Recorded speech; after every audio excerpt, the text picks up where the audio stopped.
Les Franciliens qui vont aussi devoir faire face à un nouveau changement sur le périphérique. Vous le découvrez peut-être, vous l'aviez peut-être oublié si vous nous écoutez en ce moment.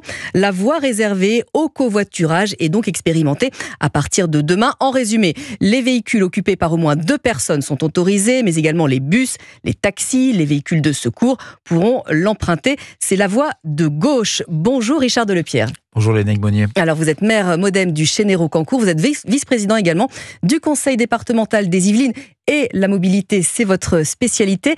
Comment est-ce que vous accueillez ce changement ? Bien, je l'accueille avec prudence puisque d'abord je suis directement concerné puisque j'ai le bonheur d'avoir les deux entrées de la 13 sur le sens province-Paris.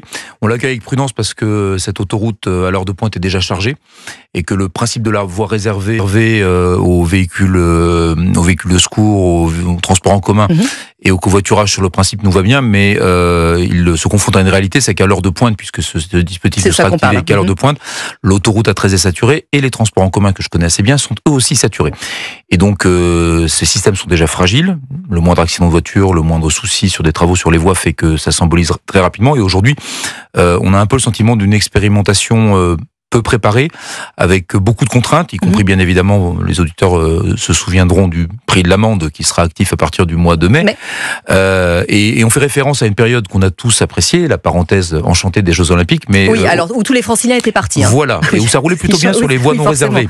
Donc si c'est ça la seule référence sur les voies réservées, vous comprendrez l'inquiétude de moi et de mes collègues élus sur ce sujet. Alors évidemment, l'argument avancé par la mairie de Paris, c'est moins polluer, forcément, en termes de pollution atmosphérique et de pollution sonore, sauf que si on roule au pas, manifestement, les études tentent à montrer qu'on pollue plus. C'est clair que voilà, il y a des interrogations sur la réalité de la lutte contre la pollution, mais après la véritable boussole des gens qui se déplacent le matin, c'est le temps de parcours.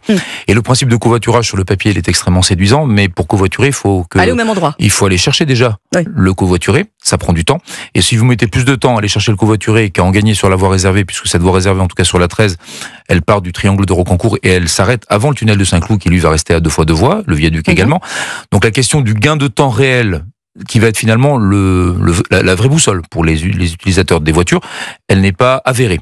Et donc ça nous interroge aussi sur finalement réserver une voie quand il y a derrière un service associé clair, soit du covoiturage avec des espaces de covoiturage, avec des systèmes, avec des applis, ou une mise en place de car express qui bien évidemment sous ce tronçon n'aura pas lieu parce qu'en arrivant à Saint-Cloud, il n'y a pas d'endroit pour se garer, fait qu'on se dit qu'on est un peu dans un espèce d'héritage idéologique. Sur le principe, c'était intéressant, mais la réalité de ce qu'on a vécu au mois d'août n'a rien à voir avec ce qu'on vit au quotidien en temps normal. Alors le X, c'est que c'est une volonté politique. Est-ce que le deuxième X n'est pas que le périphérique soit justement le précaré de la mairie de Paris et pas de la région ou des départements ? C'est un sujet, c'est un vieux débat et l'élu de banlieue que je suis, bien évidemment, ne porte pas sur ce périphérique le même regard que les élus parisiens. Pour moi, c'est un anneau d'échange essentiel et donc il me paraît difficile d'imaginer que la ville de Paris puisse le privatiser ou le mettre en tout cas au même régime que les voies qui sont à l'intérieur de la capitale. On n'a pas de deuxième ou troisième anneau. La 86 sert un peu d'anneau, mais ça ne fonctionne pas de la même manière.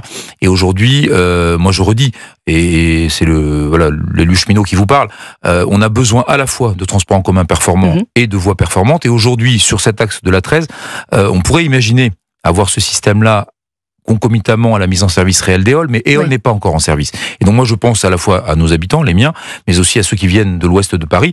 Ils n'ont pas beaucoup d'alternatives. Ceux qui font le choix de la voiture aujourd'hui le font rarement par plaisir et bien souvent par nécessité. Eh bien merci beaucoup Richard Delepierre d'être venu nous en parler aujourd'hui, maire du Chénet-Roccancourt. Et donc on le précise, pas d'amende pour le moment, mais seulement, vous le rappeliez, à partir du mois de mai, le temps que tout le monde soit plus ou moins rodé. On va profiter de ce dimanche